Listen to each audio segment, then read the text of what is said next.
describes him as Nigeria's shining light and gifts to the world. We'll be joined by a culture curator and communicator, German Anikulapo, for that discussion. Today, I will be hanging out with Adewale Adeoye and Dr. Oladipo. Gentlemen, good afternoon to you. Welcome to the program. Sunday to you. Journalist Hangout starts now.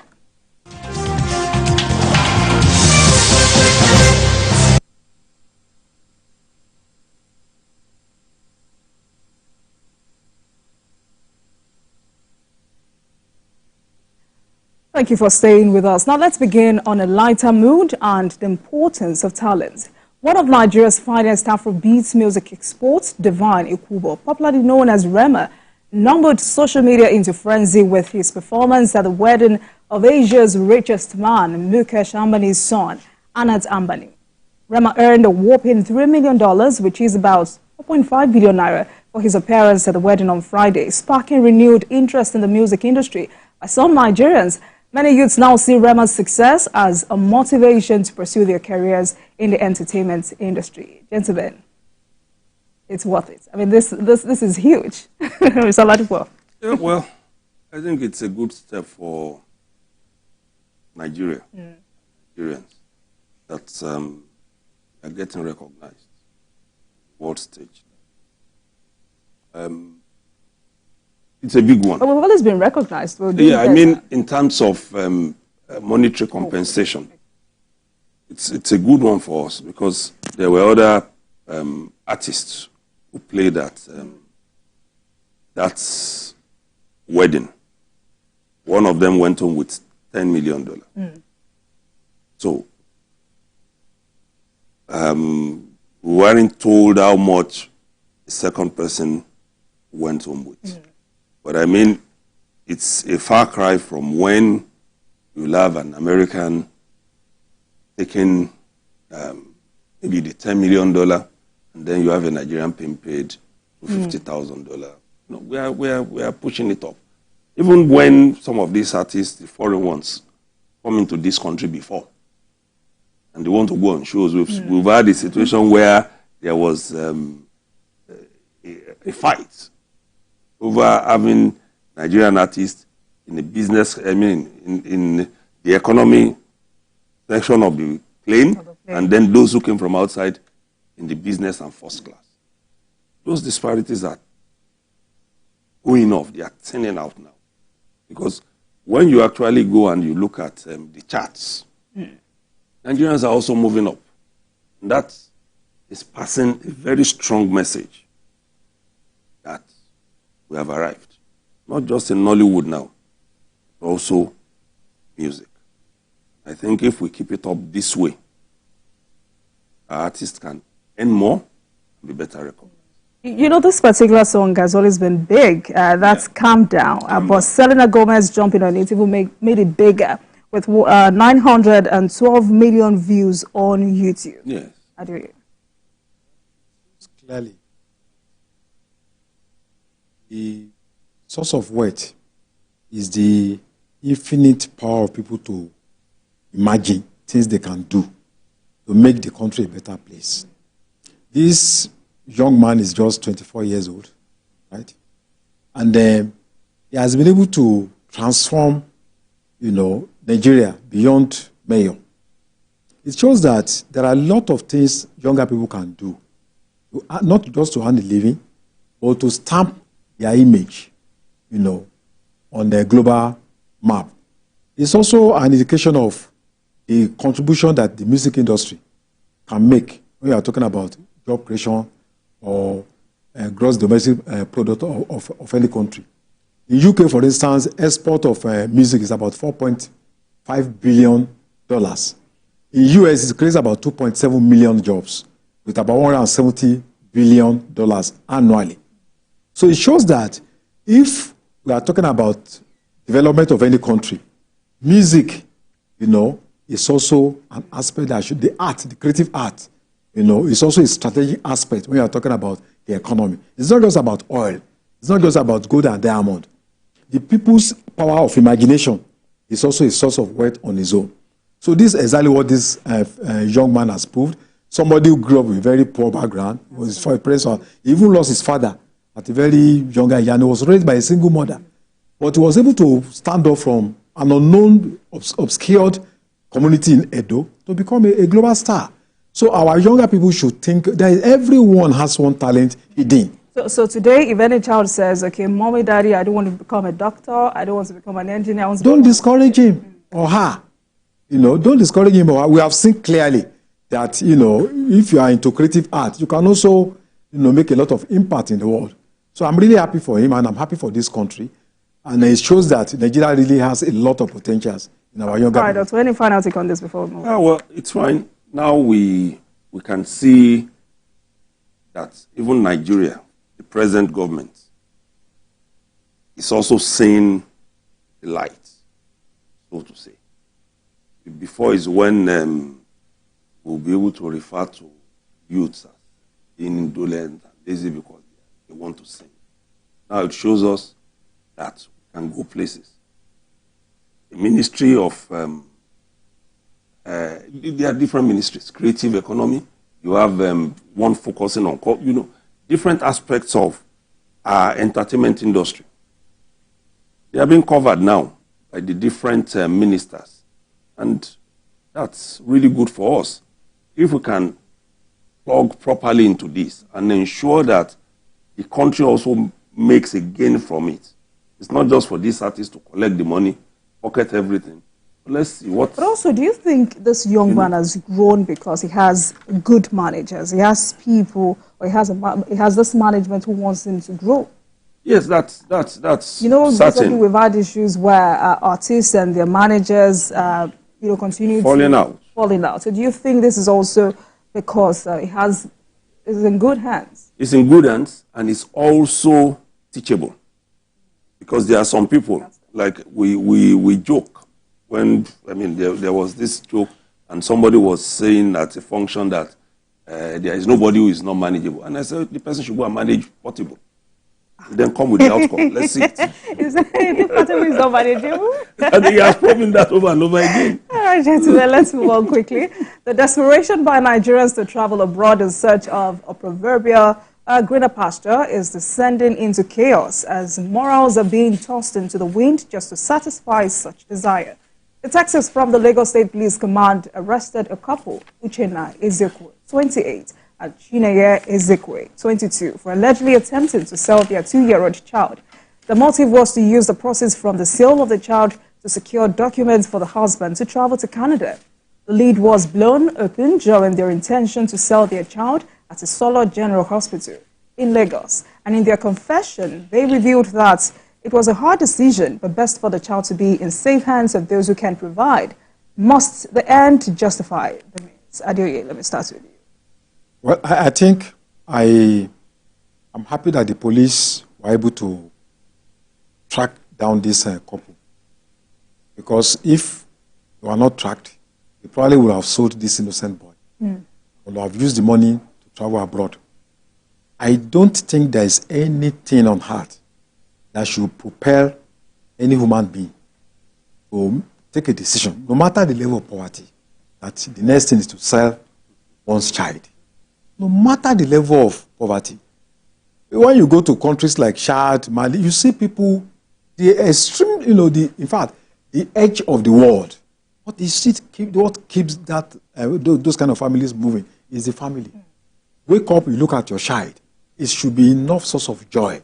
Because to have a child, 9 months, some people 20, 30 years, they are struggling to have just one child. And you did not create this life. So you should not even be thinking of destroying it in any way.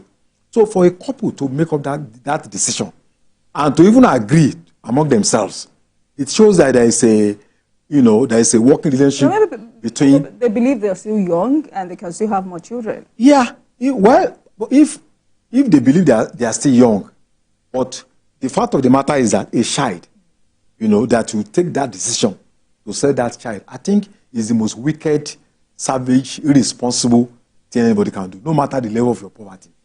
These people are young, 28, 20, I think the wife is 22, the husband is 28 years. They are still babies themselves. Yeah. So at that age, we are talking about Rema, who is just 24 years. So at 28 years, 22 years, you should be able to take decision. You are no longer a child.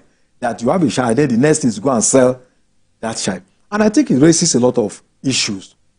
In the first place, they went to a particular place to sell that child.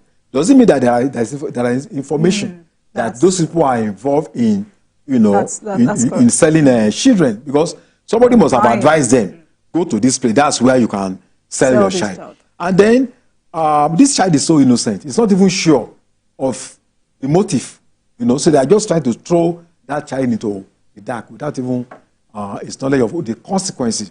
And the fact that they can sell that child means that they could have even killed the child for ritual. Because they are not sure of the person that wants to buy that child. You are not sure of what the child will, so you don't even care. Oh, yeah. So it means that even these parents could have used that child for ritual. So I think it's the height of desperation to survive. And why blaming them? We should also look at our society. What are the values that we are, you know, that we are giving to our children, right from primary school, from secondary school? What are the role models we are, you know, telling our children to emulate? Then, what are the factors responsible for a situation where somebody will have a child and the next thing is to decide? Because the society also has its own blame. The government, you know, the educational system. But really, must we blame government for everything? No. Because there are people going through these kinds of issues, but I've never thought to sell their children. You know, when we are growing up, there are certain things, books you read, you know. In those days, we call it akosori in Yoruba land. You know, about culture, about heritage. In fact, education was with culture. So when you grow through that kind of system, they tell you, you know, a small ant, you know, you start reciting it from your young age. A small ant, don't step on it. If you, then before you can, you know, don't put your hope on the wealth of your parents. Don't steal. Don't be greedy. You even read stories about tortoise, about how greed will put tortoise in trouble. So when you grow up with that kind of culture, they ask you not to kill an ant. You cannot even think of killing a human being. So our value system, because a child is born, the head is tabula rasa, like John Locke said. Nothing in there. It is the environment, the social relations that determines the way you think. When you notice that, okay, some people have killed somebody, making for ritual, nothing happens to that person. You watch films, people are making rituals, and they are becoming billionaires. Going to Canada, and you see even people who are involved in crime becoming senators, then you just think that, look, why can't I also do the same thing? Okay. So we must also look inward. Why at the same time we must condemn this act and hope that they will be prosecuted. And you know. But this story still sounds very unreal to me, because I mean, a woman decides to sell her child so they can fund the husband's trip to Canada. A Nigerian man, I'm not afraid to say it, a Nigerian man, despite being in between two men, a Nigerian man that can get to Canada tomorrow and marry somebody else. Well, that isn't a consideration yet. It's like, let's cross the first bridge. Then we can begin to attend. I say it, I'll keep saying it. May we not get to a point where the condition, the environment, where the environment is going to condition us in a bad manner. Thank God they didn't take to ritual. That's it. Because that would have been done easy. They went to a general hospital. I'm sure they did not do that conscious of the fact that it's a government hospital where they can easily... If they had gone to any of these homes where people give birth and sell, they would have succeeded. In as much as I also do not believe that we should let our environment condition us. I think when we know what people are going through, desperation, to even be able to survive every day, you know how the desperation is going to set in. People are at a level where they are prepared to do it. When you hear stories, look at the girls who were trafficked together. 15, 16, the eldest being 18. But this is a 2-year-old boy. Yeah, it's the same thing we are saying. For parents to have released their children to people they don't even know, promising you a better future, it shows that something is wrong. Look at some of those who are even adults, that the National Drug Law Enforcement Agency have taken in at airports, at this, with drugs. You hear some people saying, they asked me to take it, they'll give me 1 million naira. They knew. And they knew the risk in it. But it's showing that we've lost morals, and beyond that, poverty is biting very, very hard. It's not a justification, but like you said, we must also take care of that. It's not about blaming government. It's about the fact that things are becoming harder and harder and harder every day. People want to survive by any means at all. And that is not good for our country. These two people, 28 and 22, having a 2-year-old, meant that guy, yes, in the olden days it could have happened. That guy was 26 when they had that child, and the girl was 20. Did she go to school? What manner of education did she have? All right, let's quickly take our first caller, Ambassador Abdul Qadri, calling from Abuja. Good afternoon to you. Yes. How are you? Good very good, sir. thank you. Yes, we are here. Good afternoon. How are you? Please go ahead. Stop listening to your television. Please go ahead. In fact, we are happy with President Tinubu. I'm from. All right, I guess we lost him. Please go ahead with you. So right, investigation is ongoing. It's ongoing. So if you should be prosecuted, what would they be prosecuted for? Child trafficking or what? Well, at least even an attempt to sell a child. It's an offense. Because that's not, if you want to give out this child for adoption, give your child up for adoption, and say, okay, whoever needs a child can adopt this child. It's a different ballgame from trying to sell to make money. That's what is going to happen. But like I said, a lot of people are desperate to get out of the country. But like I also asked when I read that story, because I got curious, how much are they going to sell that child? Are these two people aware that to get a flight ticket to Canada now, you require over 2 million? So to process the visa, you require about $1 million if you are going through an agent. They already have the visa. They're just so I don't know how much they are going to sell that child. And if you have $1 million naira in Nigeria, even 500,000 naira. Yeah, you can do a lot of things. A lot of things with it. But people don't want to think at all. All they do, like you said, in the case of Rema. So again, that's not on government. But then, yeah, it's not on government. You must be imaginative. You must be able to think. All right, gentlemen, let's move on to our next conversation. The elders admonished us to learn not to throw away the baby with the bathwater. The school feeding program of the federal government comes to mind as the calls to reduce the burden of care for school children on parents intensify. The House of Representatives has raised the hope of Nigerians. The lower legislative chamber has urged the federal government to revisit the school feeding program, suspended over some controversies, adopting a motion on urgent call to revisit school feeding policy moved by the member representing Tani Federal Constituency of Kano State, Mukhtar Zakari.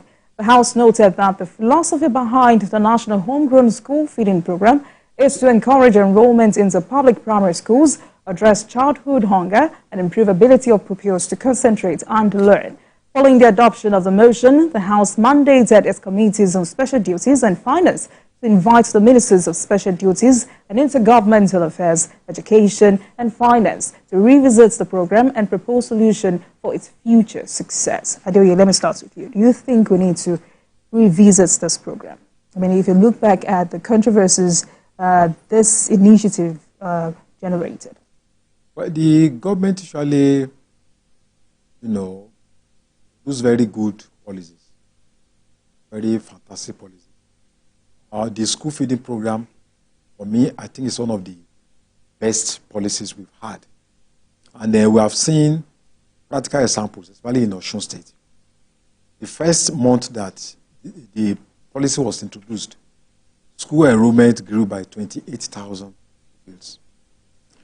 So that was an indication that lack of access to food, is a basic incentive to children who really want to go to school, but they don't have access. They don't have no access to food. It also shows that this has been proved scientifically.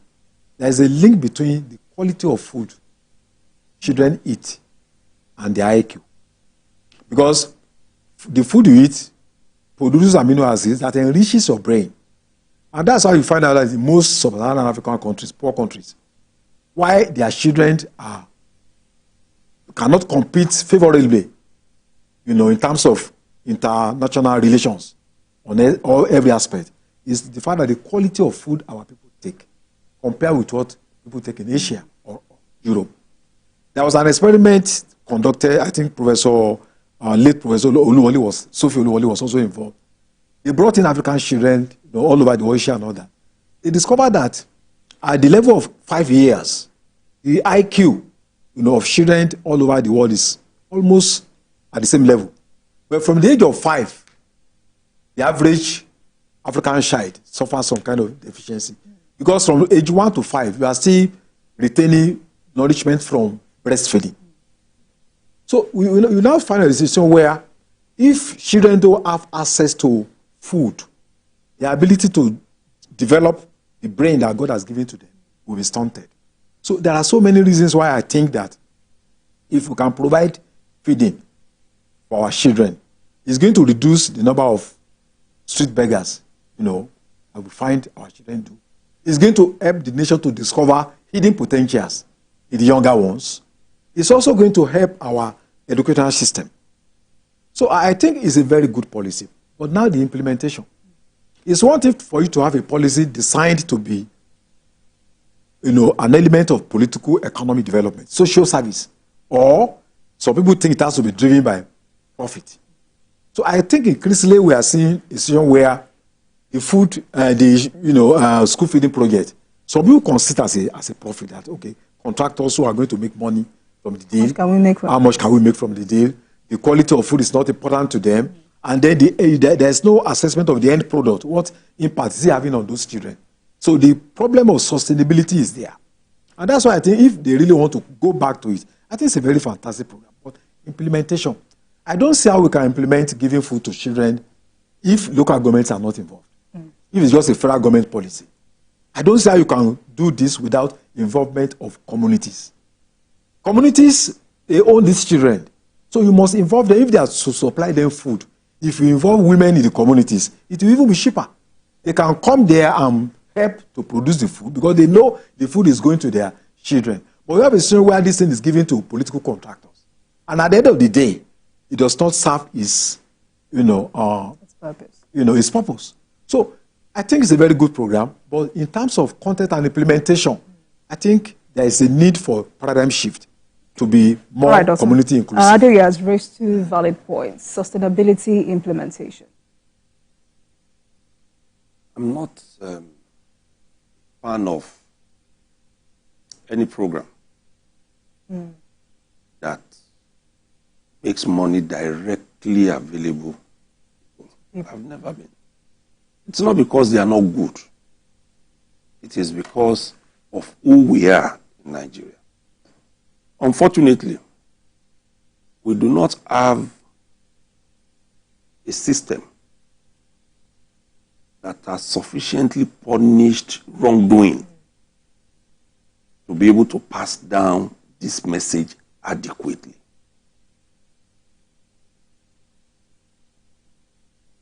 The last government did a lot of things in terms of wanting to reach out directly to Nigerians. Cash transfer, money, whatever, market women, cash, so many that can put cash in people's hands. But here, on this program, we've raised several queries on these things. And those queries, they are still hanging. Till date, we have a minister who is on suspension. What's the better idea? You mentioned that name. Not. That's a name. You know, you have a minister who is still on suspension over cash that should be given to people. In fact, sometimes even the money that you are going to use to make this cash available is more than the cash you are even making available to Nigerians when by the time civil servants add all of it. So you now begin to ask yourself the question. These tokens that we want to give to people, how many bus stops? Or to put it the way it should be put, how many checkpoints are we going to have before it gets to those who are going to be the beneficiaries? Because that's a big issue. You've budgeted, say, 1 billion for a particular state. Let it go to so number of schools. You've taken in caterers who are going to supply this food, so number of people. How much of that 1 billion for that time is going to get to those caterers? It's a big issue. You recollect that of recent, during the last Ramadan, a governor, specifically Kano, was very angry because he provided money for people to be fed. And the quality and quantity of food he saw when he visited, well, I mean, it's even those of us watching it on TV and seeing it, the photographs, I felt terrible. That how do you serve this? And the governor is saying, I've put in about 6 billion naira into it. So this kind of programs are good. But for me, we need to scrap them completely. Because those who have mounted checkpoints, like they do on our roads, they are still waiting. So if we scrap them... Yes, if we scrap them, what we need to do, number one, we have workers, and we make them more buoyant, like the president is planning to do by putting more funds. Number two, and we make food cheaper. Any way we can do it, whether it is by investing directly in agriculture through the real farmers, not portfolio farmers again, through the real farmers, and make food available directly to people so that when these things come cheap, parents will be able to feed their children better. It's because people are unable to feed children. That's why when there is an opportunity to say they have food somewhere to go to school, they quickly put in those children. By the time the food stops, they withdraw them. So can we look for a better way to address this issue of food insecurity in Nigeria? Can we also go back and say, okay, this is free education? I enjoyed it. I don't know if you did. I went to school during the Bola Ige regime in Oyo State. Oh, you did not? Okay, I went to school during that period. I had free books. I had sitting. These days, if you want to get a good chair to sit on, you carry it from your home. I had all of those. So if we can have it, and then you are now saying, okay, anybody who wants to write, whether it is junior work, it is the senior one, we are paying. And people can easily give their children food to school. These things will be better because it's going directly to the beneficiaries and not to people who are going to. There is no way. You see, I've always said it. There was a day I left this set and people called me and they were my friends who were civil servants. They were saying, why will you go and say that thing? If we have civil servants when we have civil servants who are truthful to their calling, we can never have any successful program. All right, Doctor, let me come back to Adeoye. Do you think we need to scrap this? Because I don't think the president is thinking about scrapping. I mean, what the president said before House of Reps decided to say we should revisit this program is that it will be for basic education in its entirety. But apart from this, other challenges are there. Insufficient classrooms and furniture to cope with increase in enrollment, heavy workload for teachers, and lack of effective monitoring and evaluation system. So if we need to revisit this program, what must change? Well, I think if you look at the failure of this program, even which the government has admitted, the temptation is to just say, okay, let's scrap it.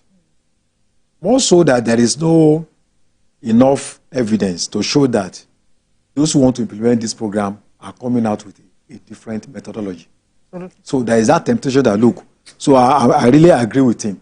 It's the same people, the same political structure. People.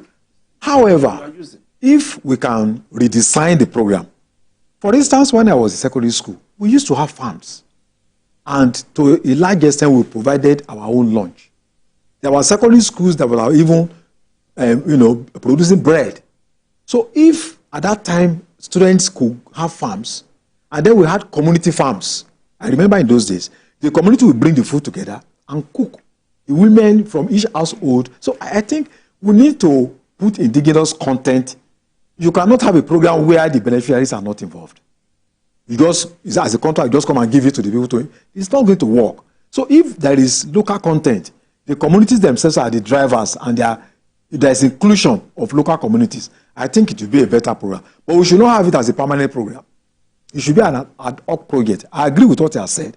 An agrarian policy that addresses the problem of food scarcity. I think that should be the long-term plan of the government. All right, gentlemen, let's move on quickly. Corruption in Nigeria has assumed a dangerous dimension, such that the more we fight it, the more it spreads. And according to a recent survey by the National Bureau of Statistics, Nigerians paid 721 billion naira, representing 0.35% of the entire gross domestic product of Nigeria, as bribes to public officials in 2023. The survey report titled Corruption in Nigeria, Patterns and Trends indicates that more than 95% of all bribes Nigerians paid in 2023 were in monetary form. The largest share of citizens that had contact with healthcare professionals for bribery was 30%, and public utility officers at 24%, while police officers came third at 20%. Gentlemen, this is an interesting report, because in this country, we know how to point fingers at politicians. You say, governor, this, governor, that, so this, but we always forget to look inward.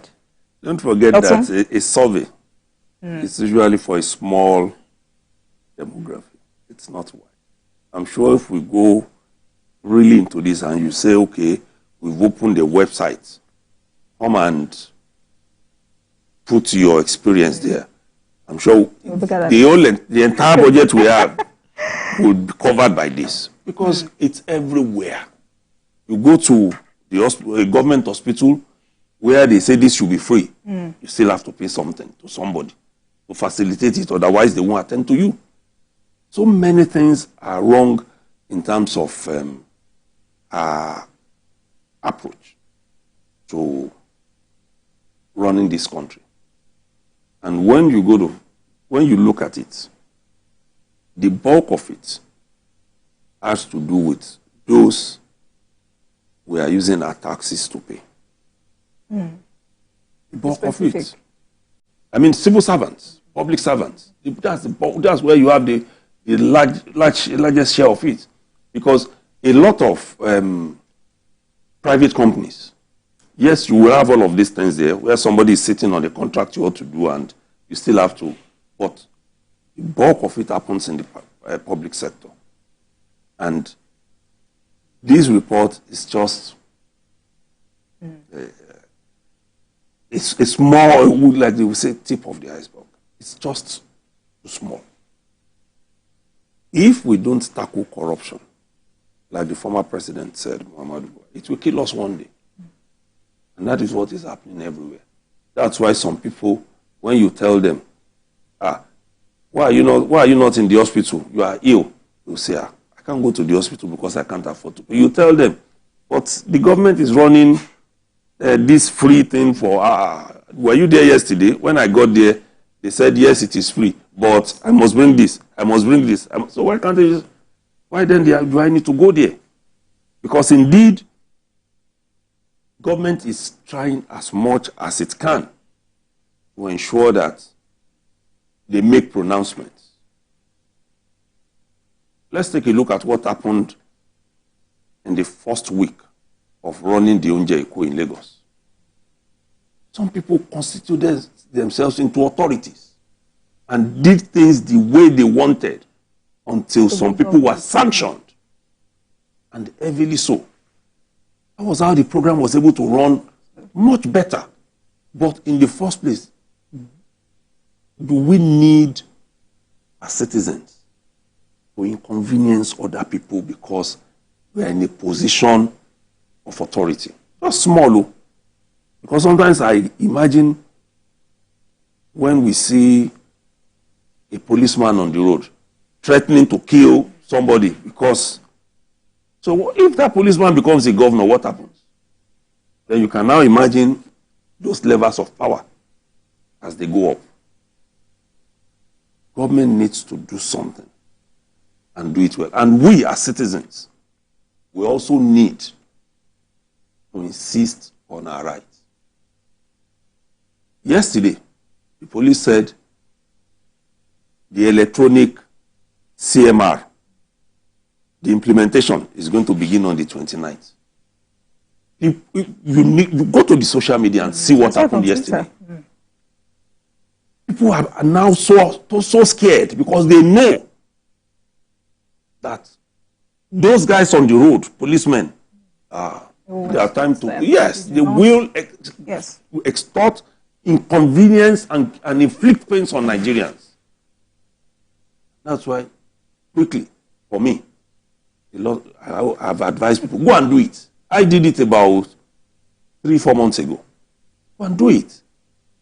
So that people don't allow these people to inflict pain, because that's the biggest fear of people. That now you have given them the power. Maybe you took away tinted glass. You end up paying more.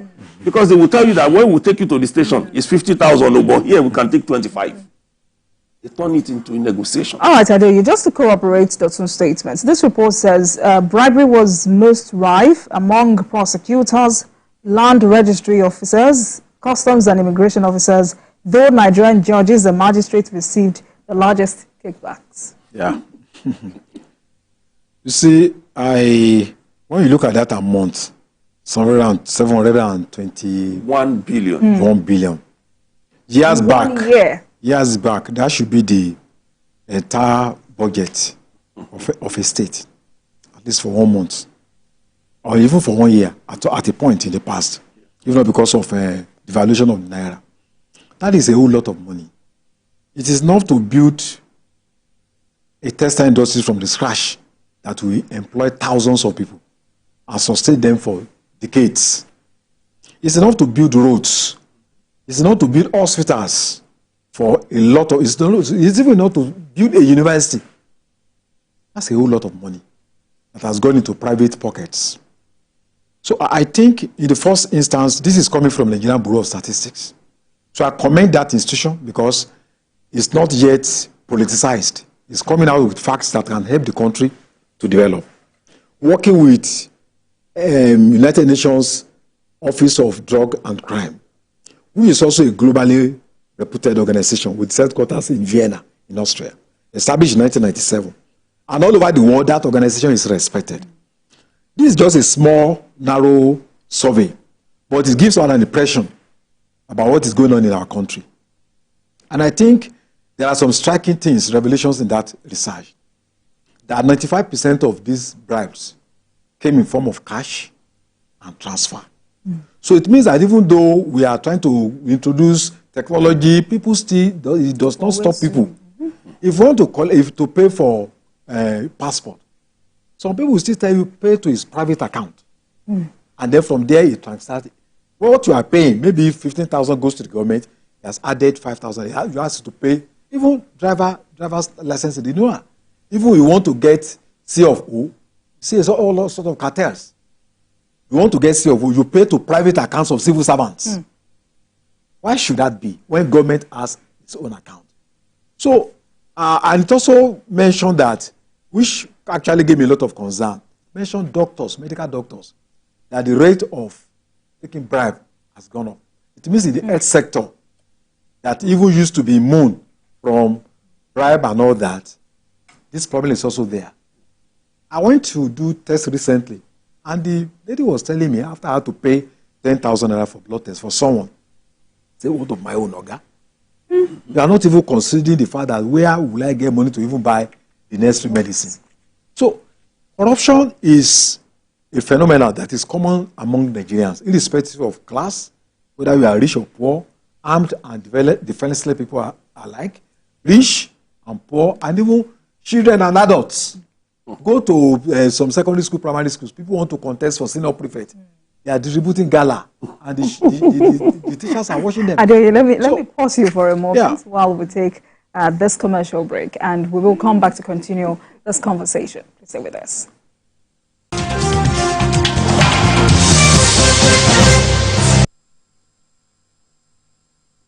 Quality wires and cables. Come and come, light up your life. Come and want to light up your house. Come and want to give you better. Come and extraordinary wire. Come and cables be baba. Come and wires be baba. Come and quality. Come and durable. Come and capable. Come and cables be baba. Come and wires be baba. Come and quality. Come and durable. Come and capable.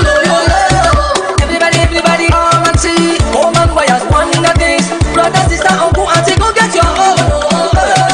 Come and wires, come and cables, come and quality, come and durable, come and capable. Come and wires, come and cables, come and quality, come and durable, come and capable. Come and cables, Coleman Wires and Cable. Great quality. Now with the new look.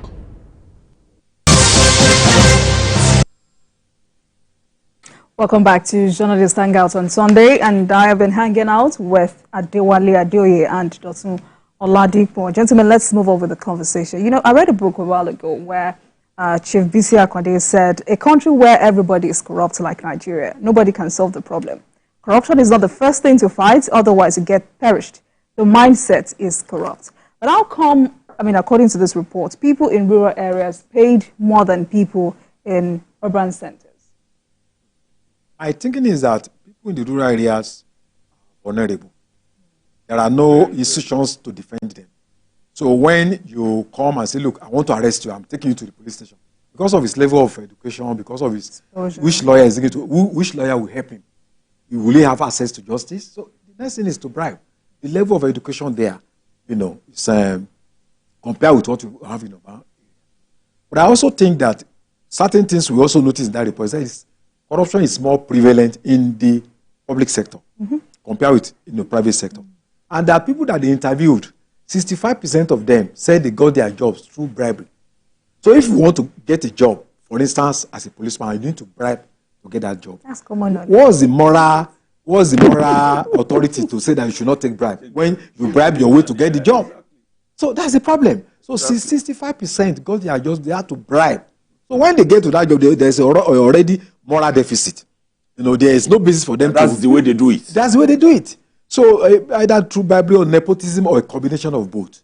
And also the report also said that only 40% of people said they got their job without, paying. So if you have to pay you pay money to get a job in the civil service, then corruption will be very difficult to find. All right, Doctor. The report also says that Nigerians' confidence in the government's anti-corruption efforts declined during the review period.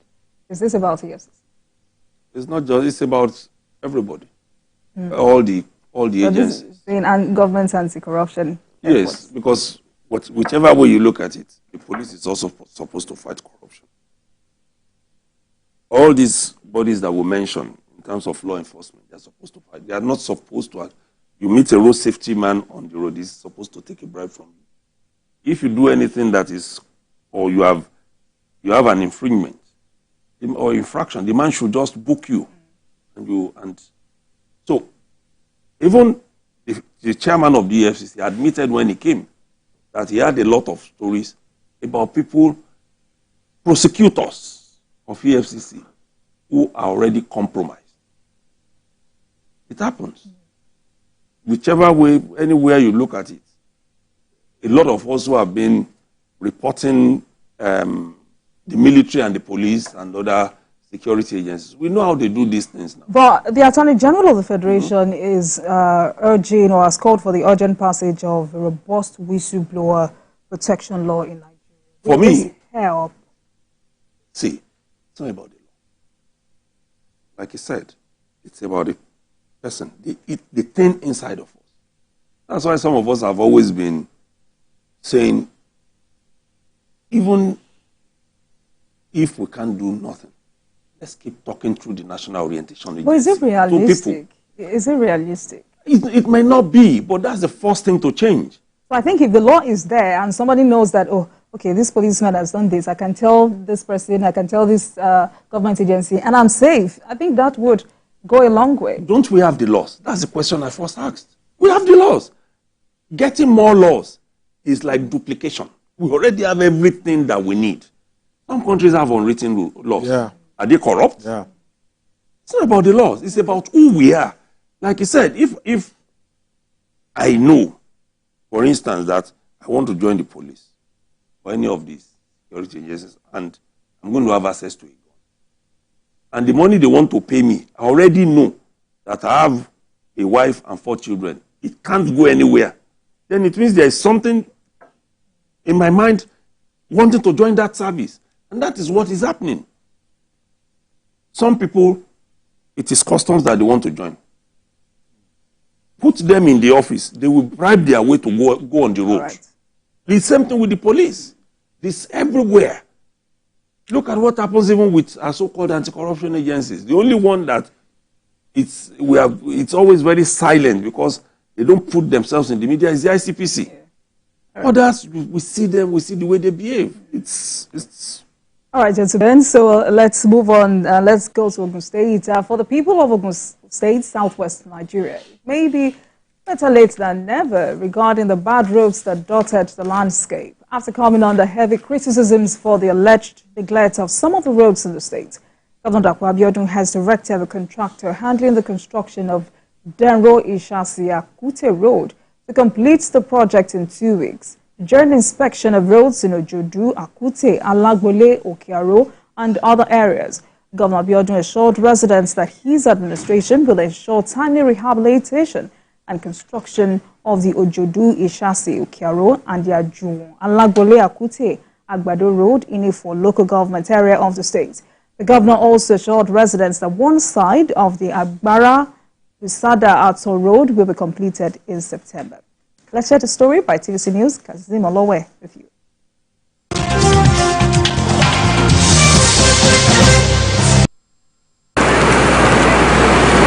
Governor Dapo Abiodun has assured residents of Denro Ishashi Akute that their road, which is currently undergoing construction, will soon be completed, as he directed the contractor handling the project to complete it in 2 weeks. The governor, who also visited areas like Ojodu Abiodun, Ajiwon, Akute, Okearo, among others, said his administration has been working on roads across the 20 local government areas in the state. He said the infrastructure deficit he met on ground when he came on board in 2019 was huge. The governor also said his administration has fixed many roads in E4 local government area, especially at border communities, but due to the huge level of deficit, people want more. Today we can brag and say not only have we constructed over 600 kilometers of highway or roads, both interstate, intrastate, inner city roads. But I beat my chest and said there is no local government in Ogun State today that does not have at least 1 or 2 roads that we have reconstructed in the last 5 years. And that is in line with being equitable and fair. So yes, the people in E42 may be dissatisfied because the certain roads are critical to them. E42 is our border constituency to Lagos State, so it enjoys a high volume and high concentration of dwellers, particularly those that are living here and working in Lagos. But I want to implore and plead the people to be patient with us. We cannot reconstruct all the roads in 3 years. As a matter of fact, no administration can reconstruct all the roads in Ogun State, not even in 8 years. But we will continue to be inclusive by ensuring that we involved the CDAs, CDCs, our KBACs, council chairmen, House of Assembly, councillors, geologists, in deciding which roads are of priority to our people. We have so many other roads that we consider here. But because there's so much deficit in the infrastructure development in this area, at times it appears as if we're not reconstructing them as fast as they want us to. But my pledge is that I've come here today to see for myself. There are two roads that are considerably important to our people. First of all, the Judicial have given the contractor a marching order that road must be completed in the next 2 weeks. Asphalted, the bridge completed. The governor also assured residents that Alagbole Ajuwon and Akute Ajuwon roads will soon get desired attention. Other roads to be awarded include Giwa Okearu Road and some section of Akute Ijoko Road and a segment of Ijoko Road leading to Yakoyo. I do not make empty promises. Now, within the next 2 weeks, maximum 3 weeks, active construction will start on this road, Alagbole Ajuwon and Akute Ajuwon. Traditional rulers, community leaders, politicians and some residents of the area joined the governor during the inspection.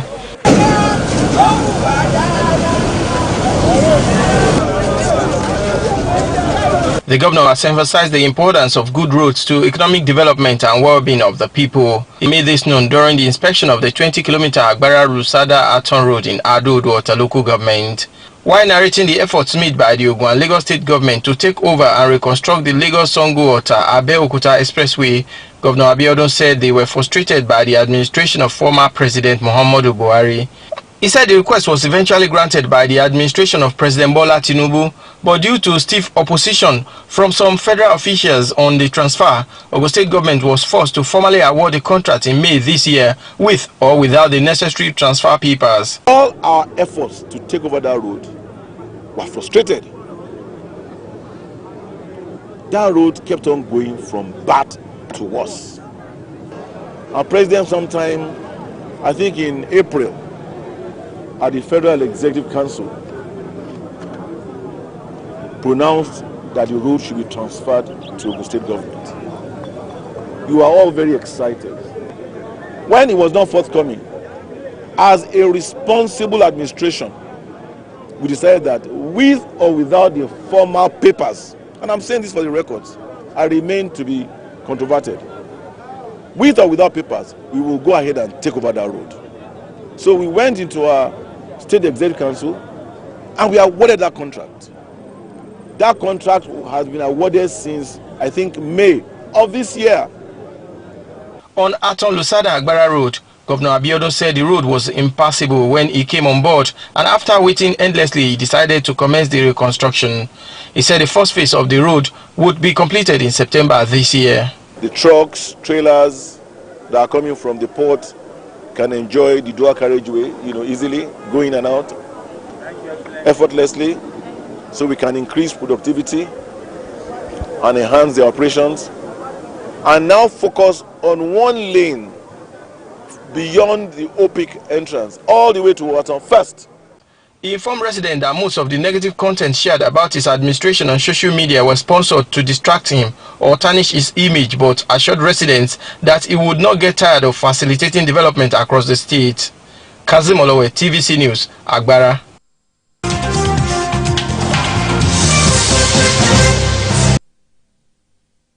All right, our senior reporter there, Kazim Olowe. Gentlemen, well, do you think with how terrible those roads are, the governor should still be promising? Well, I think there are certain basic things we need to get right. Ogun State, most likely, I think my colleague will know better, will be the second most industrialized state after Lagos State. Mm-hmm. A lot of industries are moving to Lagos. I mean, from Lagos to state. That's an advantage of, it's not a landlocked country, it has access to the Atlantic Ocean. So, and when you are talking about Ogun State, you are talking about the state where they produce Awolowo, that produce two former heads of states and president, that produce a vice president, produce people like Soyinka, the Kuti family. So, this state should not be made to suffer affliction. I think, I don't want to impose the character of anybody, but any political leaders should listen to criticisms, especially when those criticisms are made to help them. Mm. If you look at where Ogun State is today. If there are good roads, it's to the advantage of that state, because it means more industries will relocate from Lagos to Ogun State. I not widely travel in Ogun State, but one thing I know is this. If you are coming from Ibadan, from your state, then you get to Ogun State, then immediately you are getting to Lagos. It's as if you are in a different world. With all the dirty things, bad roads. If you are coming through Epe from Sango, from Ogun State, entering Lagos, immediately you get to Ogun State. It's like you are entering, in fact, a place where people are fighting war. Through Epe to Lagos, if you are entering Ogun State, you say, what kind of state is this? Bad roads everywhere. And now I have a lot of friends who are relocating from Akute.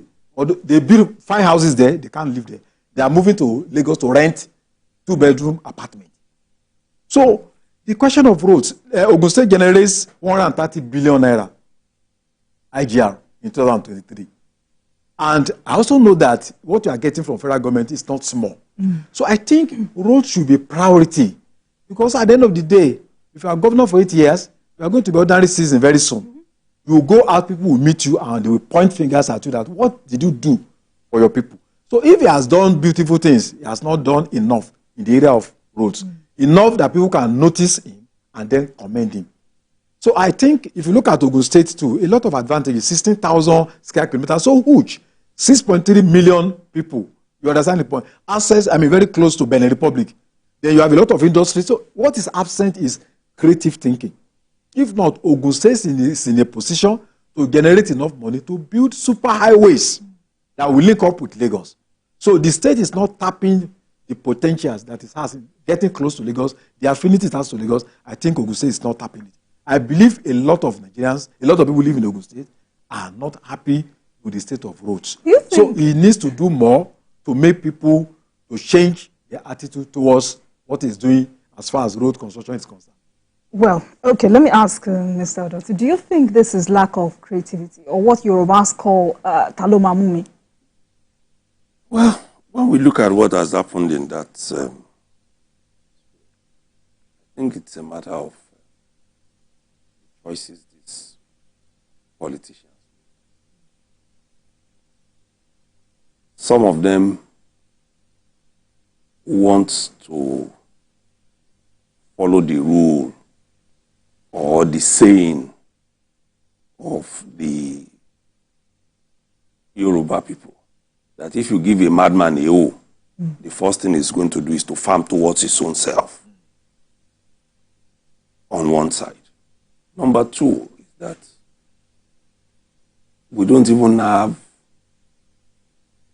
regards for the people who we should take as voters, people who put us in power, who put us in office.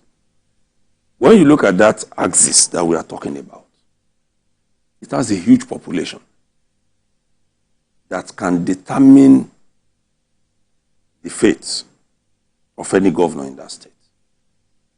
But because there is a way we do the abracadabra during elections, we don't pay attention to them. Because that area, that axis, this Alabole, Akute, and the rest up to Songo, and then you go to Idiroko. When you go there, you know that before maybe last 1 year, that place was hugely populated and could determine the fate of any administration. But we don't have regard for them because we know how we do it. And the results of any election will always come out the way we want it to come out. For me, I think this government should also ask questions. Just like the one that will come after, it's also going to ask it question. What did the last administration do with all the bonds it secured to do these roads? We saw some bridges uncompleted. Towards the end of that administration, there was this outcry that it was trying to take 100 billion naira bond. Before then, it had taken one that was put at about 60 billion. What happened to all of them? What did they do with it? Did it go through? What was it spent on? We should begin to ask our leaders questions. But for Lagos State government, the road around AIT linking up to Songo would have also been in a very terrible state. Lagos even did it and went even into the Ogun State end in order to safeguard its own development on this side. Because if the government at that time did not do it up to that point, it would have destroyed whatever it achieved on this side of the. So the government owes people explanation. What happened? Is it that you don't have value for human life? About 10 years ago was when I said it, when I used to go through the Ijue-Ishaga road, that if government should develop that area into Akute and all the rest, people don't need to struggle for houses in Lagos again. Because you have huge expanse of land where people were building at some point.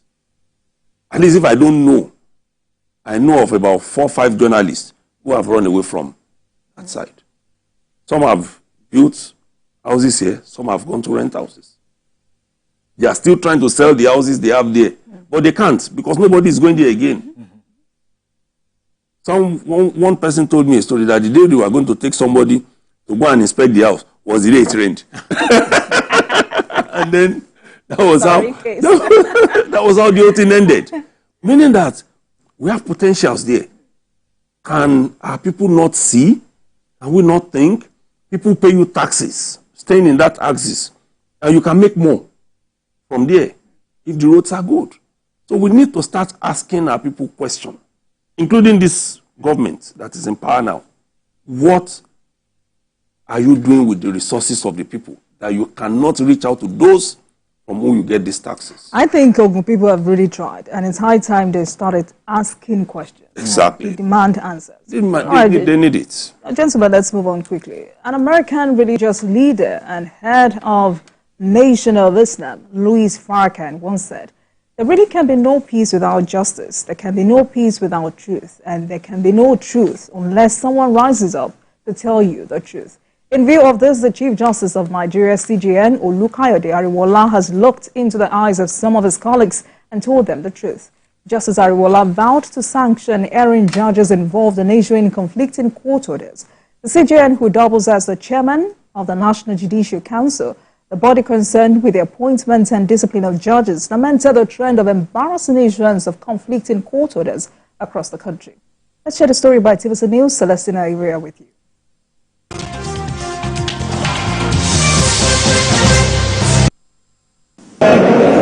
Among the 22 justices sworn in to the Court of Appeal bench is Justice Olukayode Adeniyi, who on January 8, 2024, at the FCT High Court Maitama, voided the detention of former governor of the Central Bank of Nigeria, Godwin Emefiele, and ordered his release. He also imposed a fine of 100 million naira on the Economic and Financial Crimes Commission for detaining Mr. Emefiele beyond the period allowed by law. Also sworn into the appellate court is the wife of the Minister of the FCT, Eberichi Nyesom-Wike, and Oyewumi Oyebola, who in one of her judgments at the National Industrial Court reaffirmed Innocent Bola Audu as the president of the Association of Senior Civil Servants of Nigeria. The CJN, after swearing in the justices, urged them to be upright in their justice delivery to Nigerians without fear or favor. In the next couple of months, we shall be having 2 governorship elections in Edo and Ondo states. As usual, the courts will be besieged with plethora of petitions. It is our statutory duty to hear all matters that come before us and adjudicate according to the laws of the land.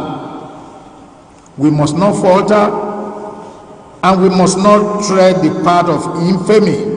Shortly after, the court rose and reconvened for the swearing-in of 12 judges to the FCT High Court. Among these judges are Victoria Oluwakemi Ariola, Munirat Ibrahim Tanku, and 10 others. The CJN also urged them to be upright in their conduct and not to be swayed by external influence. Governor of Anambra State, Charles Soludo, believes the judiciary has done well and remains the last hope of the common man. The judiciary in Nigeria, in my view, everything put together, I believe has done well. we have to realize that they are also human beings, and they are Nigerians operating within the Nigerian environment, as it were, with all the challenges of our environment. Everything put together, I mean, for everyone else, for every sector, I think the judiciary works the hardest. Punitive measures will be taken against erring judges found to be placing personal interests above the interests of justice.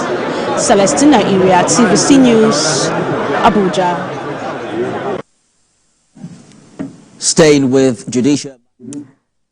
All right, gentlemen, several riot acts have been read out in the past. I mean, in 2021, Justice Tanko Ibrahim Mohammed did the same thing, but nothing changed. Adeye.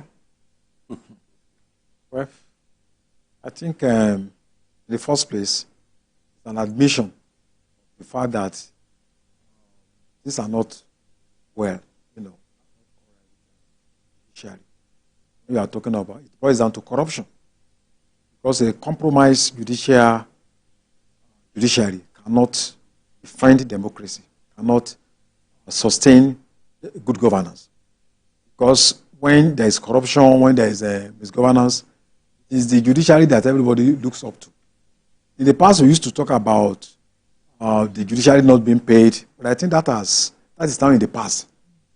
The CJ now, about 64 million naira a year. I think about 7-point-something million annual basic salary for judges. So that happened recently. New government increased by about 300%. So there's no justification for judiciary to be corrupt. And then in the words of the CJ, he said the process despicable and odious conduct. That's a very serious indictment. And then what we urge the CJ to do is to translate his words to action. Because in the case where each time we just make statements about corruption, but we don't see practical steps being taken. And we know there are a lot of things we can do to checkmate corruption in the judiciary. For instance, when we are talking about asset declaration, judges should also be able to declare their assets. And it should not be difficult for Nigeria to track movement of funds. The Nigerian Financial Intelligence Unit says that if a particular fund comes to any account, the bank should report. But isn't that asking a private citizen to declare his... They are public officers. Judges are public officers, So there's nothing wrong. They're not immune. They are not immune, from asking them to be subject to the Code of Conduct Bureau. That is the only way you can track assets that are owned by judges, or you can track corruption. So if these practical steps are not taken, what we are saying will just be mere rhetorics. How do you get to know judges that are corrupt? How do you get to arrest them? How do you get to prosecute them? Because judges are very critical in the fight against corruption. And once we have a compromised judiciary, then we cannot be talking about democracy and good governance. So we support the statement of the CJ. What we are only calling for is that those statements should be transformed into action. I agree with that. But at the same time, we should give the National Judicial Council some kudos. They've done well in the past, though we expect a lot more. They've had to recommend the sack of some judges. And this, for me, is good, because it will send the right signal to people that once you go against the rule, then you are off the bench. So I think that works for us if we can keep it up. But why is this so prevalent with judges of state high courts? Yes. Well, I'm not sure what is being discussed now is so much about the state alone. It's about conflicting orders now. So many say these conflicting orders come from there, mostly come from state high courts. Well, I think what some of the how will I put it now, the parallels that we have drawn, a lot of us don't really understand it in terms of being put in black and white. There are some courts that have, state courts, that have the same power as some federal courts. there have been a lot of these reports that have been investigated by the NJC, thrown out. So I don't know if it is prevalent with the state high courts in that manner. If we look at it from the fact that they have, some of them have the same power as some federal high courts, because a lot of people believe that every federal court is superior to every state court. It's an error there. So, but if truly, error? Yeah, that a lot of people believe erroneously that every federal court is superior to states. It all depends at which level you are talking. All right, Adewale, but lawyers are not alone in this trade. We have very senior lawyers who share in this blame by the way and manner they file some of these suits. Yes. I think NBA is up to the task. Yes, I think the NBA also needs to do a lot in terms of reviving its internal mechanism for discipline, apart from the NJC. So because we have seen this happen over time, and even the process of finding the exalted status of son, we need to ensure that people who are elevated to this position are people that are credible and that the processes are diligently followed. So I think the NBA needs a lot of work to do. I know there are some countries that if your case is bad, your judge will, your lawyer will advise you and tell you, please go and plead guilty.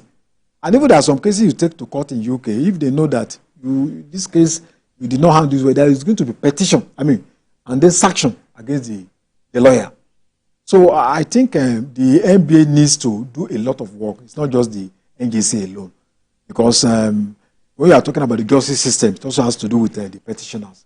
Who are taking a lot of frivolous cases to court when they are not supposed to file those motions in the first place. So I think the NBA needs to, has a lot of work.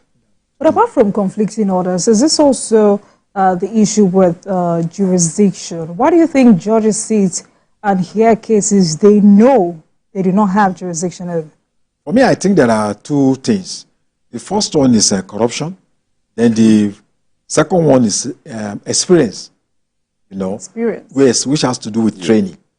Because an experienced judge who has handled so many cases should know that, look, this particular case I do not have jurisdiction. And you have to make it clear, at the beginning. But when corruption is involved, some judges might just take over that case, begin to delay the case, probably because they have been compromised. So I think it means that when dealing with this problem, we need to fight corruption, and then we also need to deal with the issue of training to ensure capacity development of judges, especially those that are just newly appointed. So it's really about lack of experience? Well, in some cases, it's just outright, like they've described one judge as being, it's not that word is not arrogance. It's just he gets excited when cases are before him. A federal judge. Some of them are like that. It's just who they are. Even the kind of language they use in delivering their judgments have been grounds for appeal. Because you see it that this person is biased towards me. Judges are supposed to be people who have good temperament, people who have the capacity to advise lawyers, especially when they are going wrong. People who have the capacity to look at senior advocates of Nigeria and tell them, no, that won't happen in my court. We've seen that on a live judgment when the court had to ignore some senior advocates of Nigeria over their continuous interruption in the process because they feel that they are bigger than the judge, not just in terms of experience, but also their position as sons. And like I said, some of these people, they go to court to intimidate judges. And if you are not sure of yourself as a judge, you can truly be intimidated. So, we've established clearly that some judges take bribe. But we also know some who don't. At least I know one, particular. We've established that some of them, like I said, are not experienced enough to know how to navigate the murky waters of the lawyers who are before them. We've seen lawyers in this country who have gone to court to argue in one direction, and they won the case. They go back a second time after taking a case from the same type of case from, and then they argue in the other direction. And they want that judge to still rule in their favor. And the moment the judge does not, they go to the media. Start their tantrums. So, like you said, I think it's just an holistic thing that we need to do. Everybody in the judicial process must be careful. If you know you have a bad case, we've been told that lawyers are not in a position to reject cases. But I think that is wrong. I think it's wrong as well. Yeah, because if I know you have a bad case, what I'll just advise you is let's go there and plead guilty so that we can get a lesser sentence. But not for me to take money from you. That is even more in political cases where we know that some of these people, these lawyers, especially the senior advocates, some are paid in billions for some of these cases. They just gather about 20 senior advocates, and here they are trying to ensure that what we all know went this way. You know, when we newly returned to democracy, and I was with Newswatch magazine, we did a cover story looking at some of the judgments and the kind of things that we came up with at that time, especially for the 2003 election. It was shocking. Extremely shocking. And some of those judges were eventually sacked. They were relieved of their appointments based on those election petitions. Because you could see glaringly from previous rulings that this is it. And they knew. But because money had exchanged hands, they couldn't rule the way it should. Some of them actually, they cave into pressure. In the last election in one of the states, one of the off-cycle elections, I knew of a judge who ran away from his house because they were looking for him with money. I just laughed when I heard the story. Oh, okay, so it's not only journalists, some journalists who run away from taking money that they know their conscience can't live with.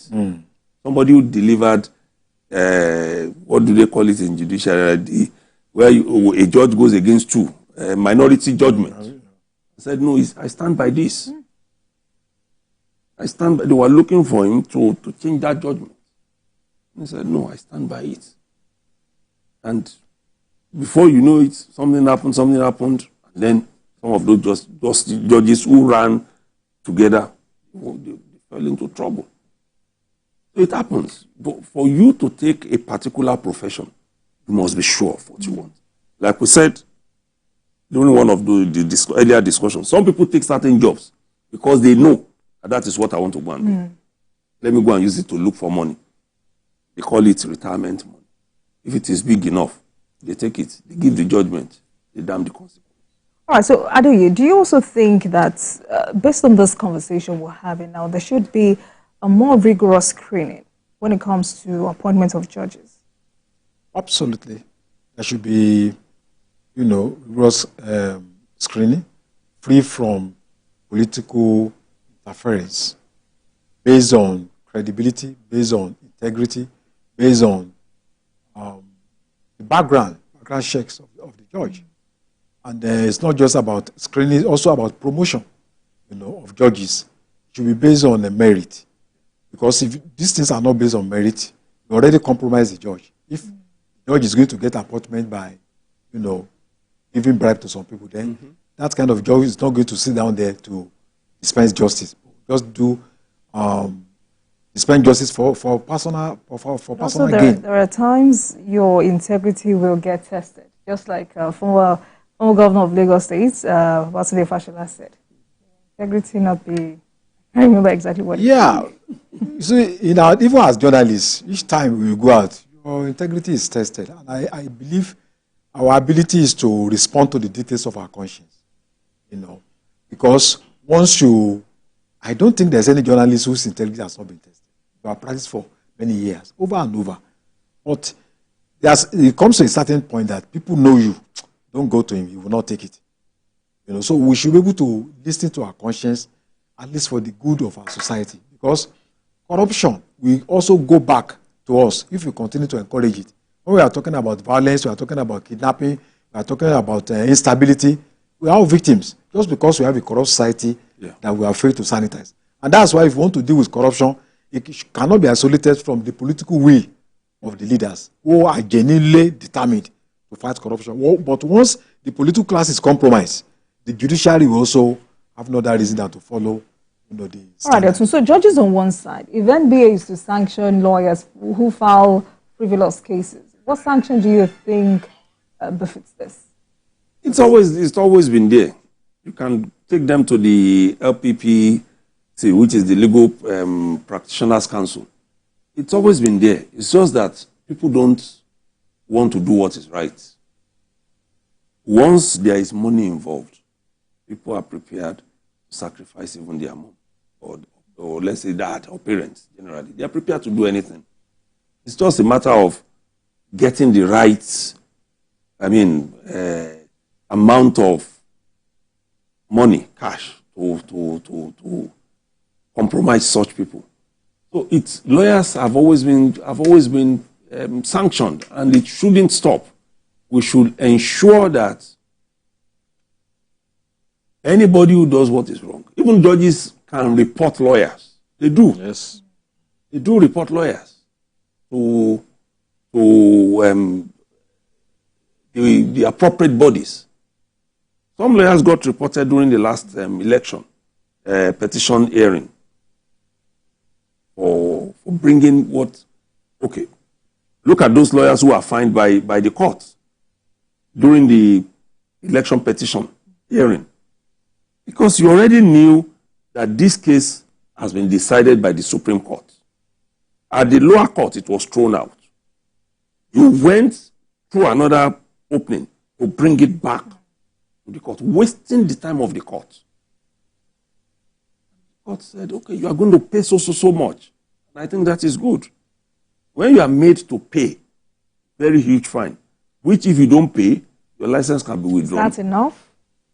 At least it's something. Okay. It's not about people saying, I can do it and get away with it. It's something. Some have had their licenses suspended. But that we don't hear so much of that in Nigeria. In some other climes, lawyers get their licenses suspended. 6 months, 1 year. When they come back, then they can think better. I think that's still far enough. What do you think, They can think better. In terms of discipline? Absolutely. Yeah. That's so. The UK has what they call the Judicial Conduct Investigations Office. If you have any complaint, you take it there. Investigated like FCC. They will do thorough investigation. And if that judge is found wanting, that judge is gone. It's gone. It's gone. So, and that's the principle of the rule of law. That nobody, no matter how early placed, not even the president, is above the law. We had the CJS say there's a mechanism for disciplining judges through the National Judicial Council, but added that it has a cumbersome procedure. Yeah, but if we are genuinely determined, we can. The NJC has disciplined a lot of judges in the past, so I think it can be done again. All right, let's move on quickly, gentlemen. A global icon deserves global recognition and adulation. Nigeria's Professor Wole Soyinka, a globally celebrated playwright, novelist, poet, essayist, actor, singer, composer, who won the Nobel Prize for Literature in 1986, becoming the first African to win the prize in that category, has turned 90. The foremost advocate of good governance and just society attracted accolades from President Bola Tinubu, who described him as one of the finest minds of his generation. President Tinubu, who congratulated Professor Soyinka on his 90th birthday, also describes him as Nigeria's shining light and a gift to the world.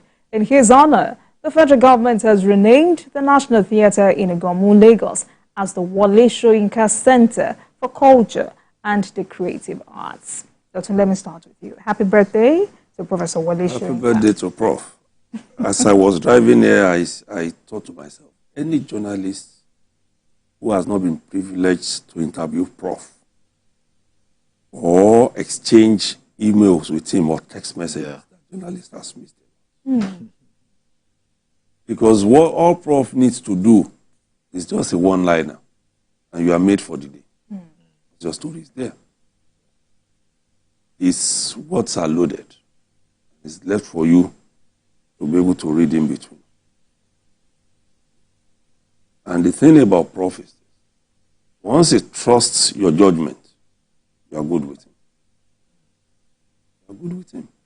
Because if he gives you an answer to a question and you misrepresent him, you get a mail very quickly. And the way he's going to put it, you'll be angry with yourself and you'll be happy with yourself at the same time. Okay, so I don't even understand simple English. Then happy with yourself. He's a great man. And one thing I cherish with him, apart from, it's being able to pour himself into others, is the fact that he's very healthy at night. Sometimes you want to chase Prof, and he's telling you, traveling at 11 p.m., meet me at the airport for an interview. Or he's telling you, I have to be in the US tomorrow, but I'll be up by 5 a.m. So if you come in anytime before 7, I'll attend to you. That's the kind of man. He's sharp and I love him. What would you say about Prof? Well, I think it's one of the greatest human beings. From his 20s, he has been in the front burner of national discourse. Up till now, he's still there. Main issue of discourse, literature all over the world. And he has written 52 books in 64 years. First encounter with his books was Lion and the Jewel. Yeah. Very interesting. You know, The Interpreter was in 1965. And if you read, was set forth at dawn. Voluminous. Writing that huge book at that age, I think it's a very rare gift.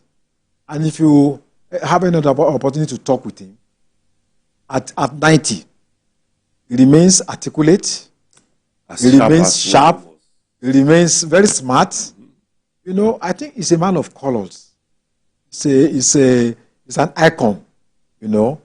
He's a man that is very difficult to describe. I think he's a gift to our generation.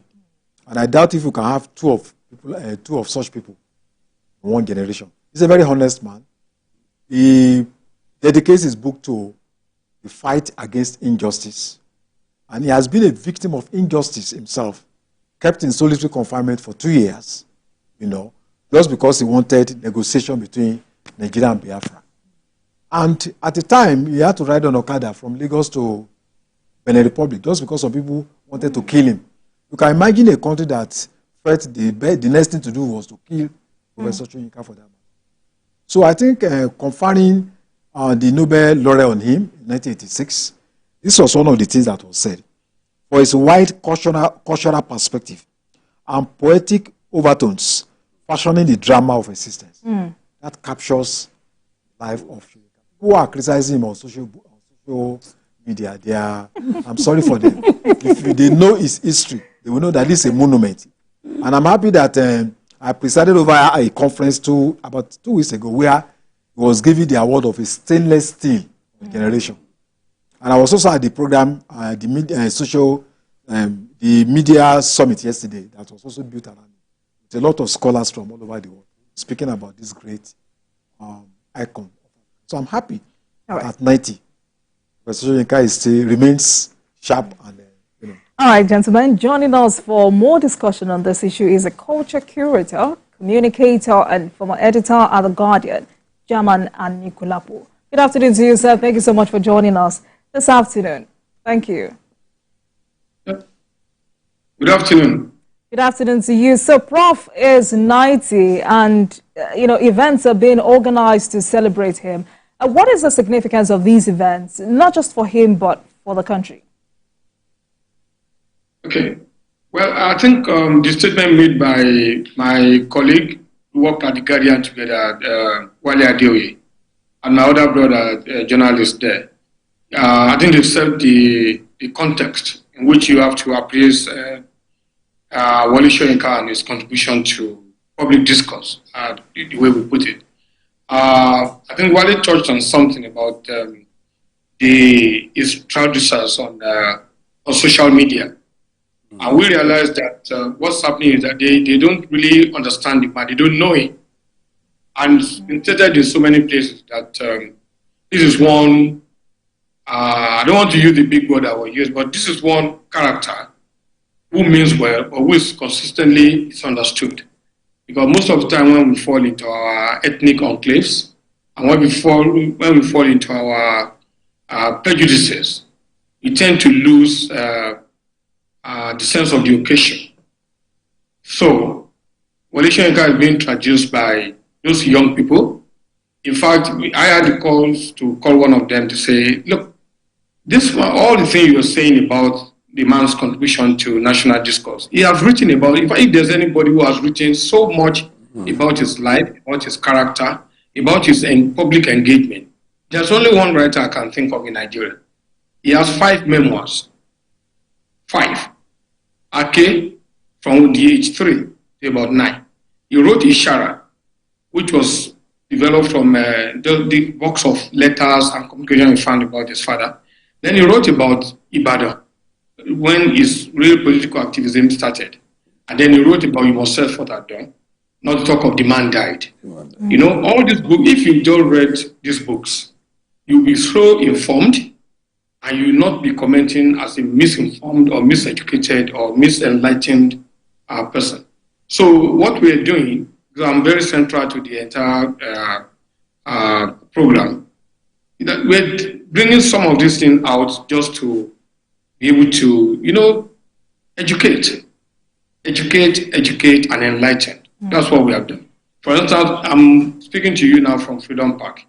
What we've done here now is to put these four of the memoirs, Ake, Ishara, Ibadan, when Clemens hears, and You Must Set Forth at Dawn. We put them in the hands of young people, mostly undergraduates from University of Lagos and Lagos State University, and they have their colleague joining them from Ekiti, Ibadan, PBU, and Co. They are reading from these books, and they are debating, they are discussing it. No adults. If you see any adult there, it was just to have some kind of guidance for them. So, young people, we want to see whether they even understand what is going on about the life of this character called Wole Soyinka. And they're doing it fantastic. In fact, they've been on Instagram or social media. I've even learned quite a lot from them. So it's a way of reintroducing this man to young people. And as Wole Adeoye said, all over, I just came back from Morocco 2 days ago. The Royal Kingdom of Morocco gave him a state reception. Even I went with him. I was not able to even get to him. I was already being driven back until he tells them, no, you should let him come to me. And so it has been celebrated in Morocco, in Abu Dhabi, in Florence, in Italy. They've taken these pictures to about 9 cities in Europe and in South Africa and the rest of them. And it continues throughout the rest of them. Well, so I was talking about these events being held across the world to honor him at 90. How deserving would you say he is? He's very much deserving of all of this. Because, number one, he didn't recruit anybody to honor him. In fact, he told us, in fact, him in particular, he said, whatever you want to do, know that I'm not part of it. Because in March, I had suspected that, as usual, we also call him behind his back, the artful dodger. He knows how to dodge stuff. So in March, when we had the World Poetry Day, which he founded and to which I'm directed, we ambushed him on stage by bringing poets. And we said we must force him to get on. He said no. So we had to appeal to a member of the family to get him on stage. So we started this whole celebration in March. And he said, look, why are you people doing all this? I'm not interested in that. Oh, you have to be. So, and he told us that all the celebrations, he doesn't want to be at the center of it. The only one he wanted to do, which he has been doing for 15 years, and that's on the platform of the Wole Soyinka International Cultural Exchange, which we started 15 years ago by Z Mirage and Global New Haven. We've been doing this for 15 years. Every year we celebrate this man. He wants to meet only the 90 finalists in the essay competition. There was a national essay competition, and the 90 finalists have been chosen. They are right now in Abeokuta. In fact, if I was not doing this, I would be on my way to Abeokuta. They are right now in Abeokuta, around his house, because he's going to receive them tomorrow. And that's the reason he's flying back in the country to be able to, because he says that one he does not want to miss. Of course, he will then do one or two other things. And we know of state government who want to have separate dinner for him. Even he told me, he said he became a joiner. Like he joined one state from the north and one state from the south. That if they know they want to have a dinner for him, let them combine. You can imagine that. It's so, he doesn't cut it. He's not asking for it. He's celebrated already, whether we celebrate him or not. He wasn't so. To tell you how they're moving him around. If he had the strength, he would have been to all those places. So he's very much deserving. If you really understand national treasures, because it's not only when politicians want to do stuff that you rule out the drum. No, politicians don't rule out the world. The visionaries, the artists, the humanists, they run our world. But politicians help us to shape some of these discourses. You can celebrate politicians endlessly. Why can't we do it for the only one, was it Wale who said it, or my other brother, that out of all of those people with whom they fought for, because they fought for independence, so apart from politicians, they were using their talent to do it. He's the only one who is still living. Perhaps Chivabe, Mekanyo, and a few others. So if Nigeria does not want to celebrate him, it doesn't bother him. I wrote him an email. I said, "Oh, National Theatre has just been named after you." He said, "Okay, that's all. One line." That's all. That's all. So you wish your guys. He's sitting in the place that to him, like former Governor Fashola, in the Kongi Harvest Art Gallery here. He is hardly here, even though he has an officer. So he doesn't really got favor that people should praise him. So when I read some of the comments on social media and they say, is it friend to the president, is it friend to this, because of that? No, they don't know Soyinka. Maybe those of us who are students and associates, we know. They don't know him, that he doesn't care. He rather have also, Mr. Nikolapo, how do you think these events will inspire new generations of global icons from this country? I think it will. As I told you, we brought out these young people because if you see the literature and the artistic presentation of some of our young people, you could see 1 million or thousands of Wole Soyinka in them. What has led to their being perfunctory in what they do, or underdeveloped, or existing in a state of arrested development, is the nature of the environment. I was just reading something this morning about the budget for, is it United Nations complaining that our budget for education and health, two critical things, is too low to even be mentioned, not to talk of habitats, housing and the rest of them. It means that we're living below level. So if you have an education system where students are out of school more than they are inside the school, you can see why this potential Wole Soyinka will not emerge.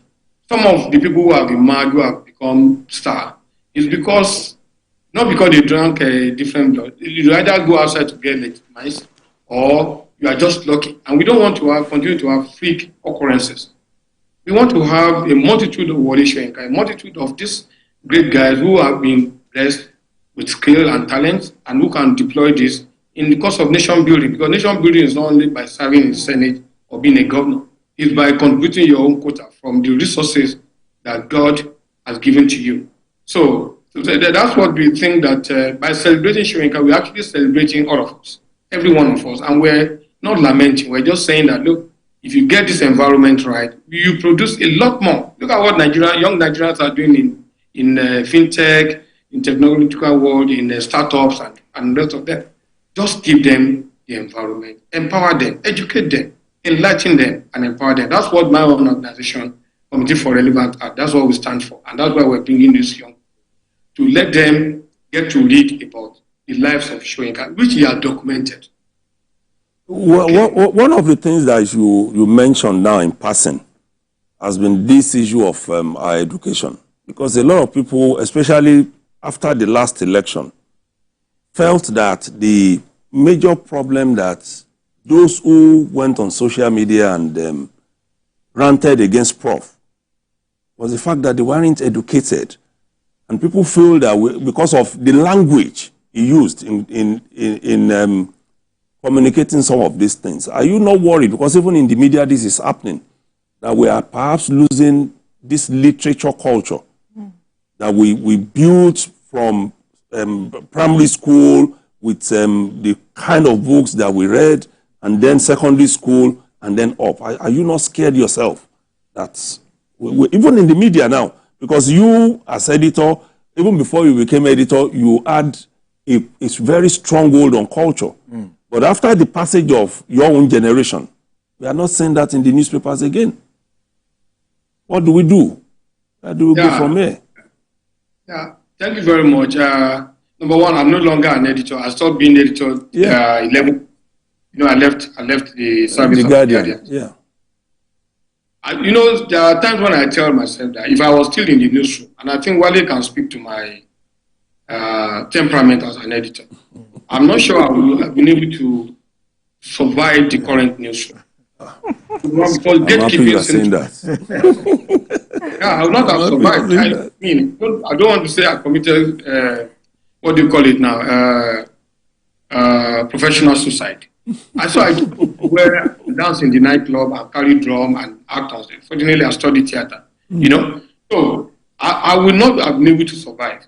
So what you are touching now is very critical. Is a kind of education that we are now giving to our children. Unfortunately, we've not been able to run a good schooling system. Then, unfortunately, which should have been fortunately, we now have the mobile phones. See, parenthood, guardianship, mentorship that used to be done physically. As a journalist yourself, in those days, you have sub-editor, you have so many lines of people that you have to pass through before you can get a copy into the paper or even onto television, where we are now. Right now, that kind of gatekeeping is no longer there. So people don't write the script, and somebody sent me something this morning. He said he was trying to research something that we've done in the past. You know what he did? He went on, I call it ChatGPT. He went on ChatGPT and he brought out the story. And I was reading and I was saying, who said all of this? Because they were constructing words around, even Soyinka himself. They were constructing words around what I said and what our speaker said, or me or Shundari. This level of people. They were constructing words around what they said. They were just inventing. And that was what came through ChatGPT. So what you are saying now, just imagine the problem we're going to have when people now fully get into ChatGPT. And that's what they're going to use to be writing their story, because you have to be very smart as an editor to know that this story has to be. So I'm worried. I'm worried that I'm worried about where we're going. The parenthood that I spoke about, that parents are no longer the parents of old. They are no longer like my dad, 7 feet plus, who I know if I commit any offense, I can run. He will just bend and grab me, or I will not get into that house. Now the parenthood is on parentship is on phone. They get more parenting on telephone and on social media than they get from their parents. And unfortunately, we're also in a situation of economic problem now that most parents now have to do double works, or they have to the hustling. The hustling has become our new culture. So parents have to go and earn money to even keep the children fed. So you can't blame them for not having time. But when the parent gives instruction to his own children, and then they go on the net and they find something else, you know, the one that's more attractive, the one that comes with colorful packaging and all of this, and that's the one that they're likely to follow. I know this because I listened to some of my friends when they talked about what they're discovering about their children and all of that. And I said, look, it's a thing that the system, the Nigerian nation, ought to take very seriously. That number one, we must not get the education system wrong. Number two, there must be a way of intervention. I'm not saying seize their phone or put regulatory thing, but the way you counter anti-culture, it will counter it through pro-culture. You can use culture to counter culture, but it has to be there. And we have art. We have accomplished writers, theater artists, musicians, and co. Who can counter some of these things that's going on. So you wonder, what's the national orientation, doing? National Institute for Cultural Orientation doing? All these agencies that have been empowered, that have been set up by the state to be able to provide another level of education for this young people. What are they doing? I don't see it. So I'm very worried, just like you. I'm really very worried about what the future holds. Fortunately, I'm on the last phase of my own exit. So, moving toward the help us. Yeah. But do you then support those who say we should make history and literature a must for secondary school students? Do you think that idea is going to help us? It's a great idea, especially literature. Because if you take history out of national education, the only way you can then bring it through the back door to expose them to literature that I've spoken about this. Just imagine the question of Biafra, which Soyinka himself says Biafra is in the mind. It's not the physical carrying project. No, it's in the mind. Those who, if you wake up at Shebe today and he will tell you what Biafra meant to them, or Christopher or Kibu, even Ojukwu himself, all those who were really active in that, it is true that it is not by sitting behind the social media and abusing people when you have not even read the story. A system like ours, when you know that you have killed history, although they said they brought it back, not saying where it's been taught, if you have killed history, what you can do, the state can produce series on that history and put it on the screen. I do a bit of work in Germany, and I know one of the things that we use as a material is that there's a film called Heimat, Homeland. When it came out in those days, I think it was in the early 90s or so, and I happened to be able to watch it. And you could see what they did in terms of the volume of materials that they put into that film. So that you are watching this thing the same way you watch soap opera and all of that. It's the same way that they program IMAT. So IMAT became part of the education. My daughter is in Germany too. She's undergoing this. They produced a film called Lola. Lola too is an educational thing.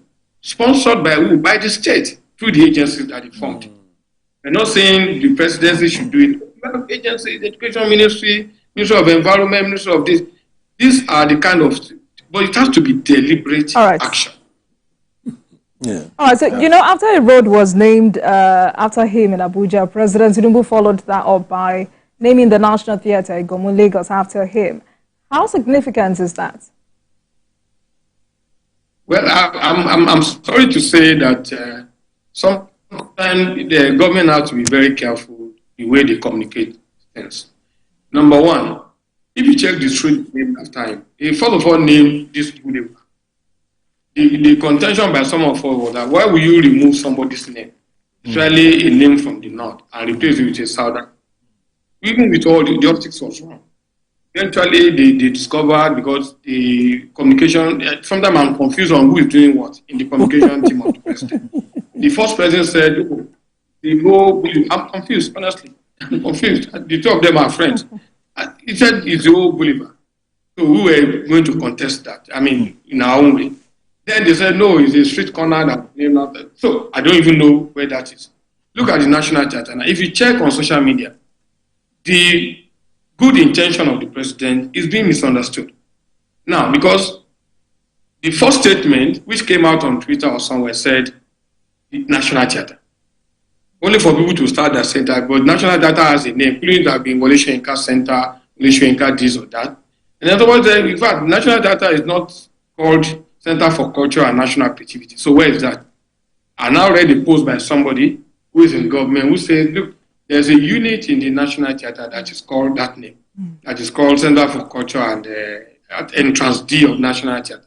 So, is it the center named after him or the national theater? Up till now, and this thing has been trending for over 24 hours now. Nobody has responded.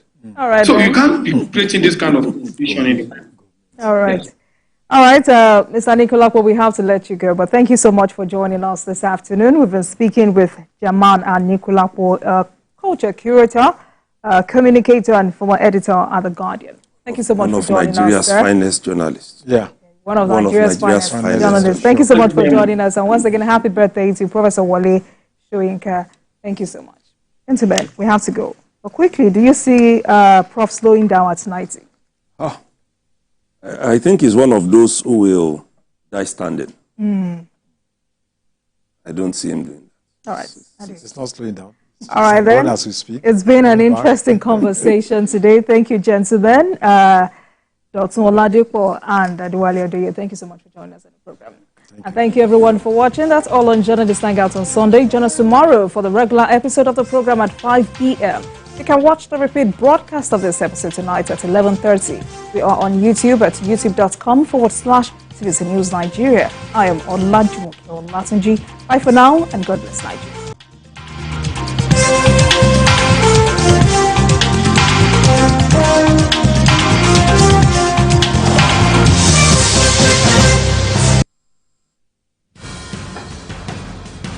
Information is power, information is security, information is knowledge. On Labor Lens, we believe that working people around the world have real questions of their own. They want to know how the world of work operates, what it means to the employer of labor, how policies affect workers in the workplace. On Labor Lens, I ensure we engage effectively the organized labor, organized private sector, and government to get out of them information workers are in need of. I am Sharon Ijason, asking questions that make you get sense of the workplace.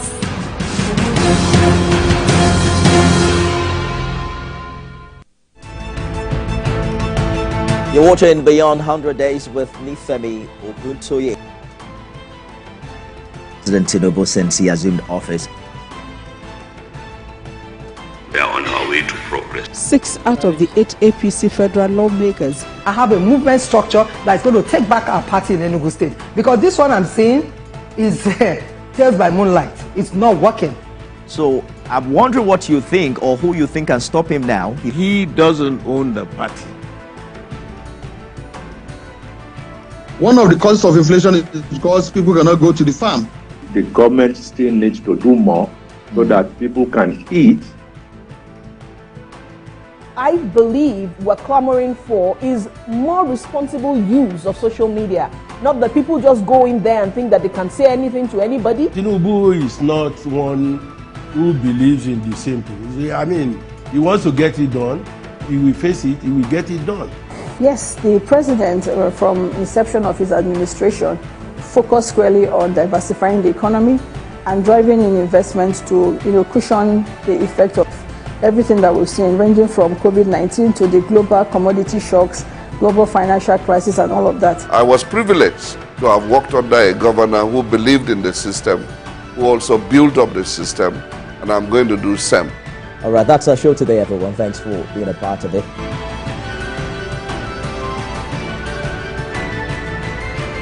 TVC News, first with breaking news.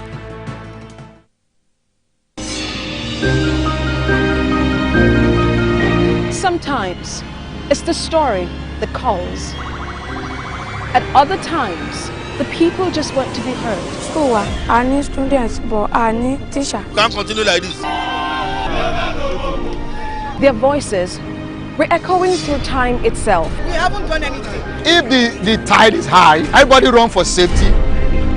Their tears leave a sweet sour taste for all.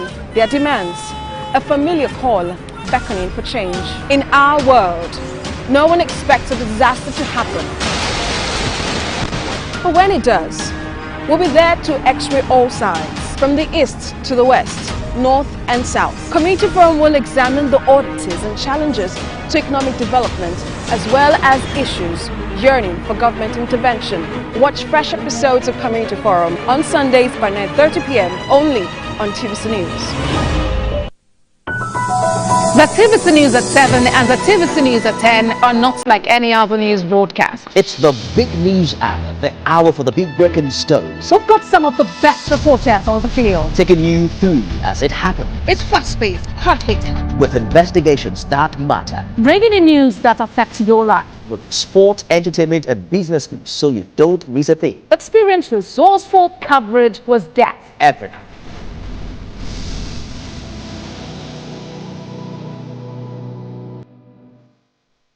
At TVC News, wherever the big news story is happening, we're geared up to break it. TVC News, first with breaking news.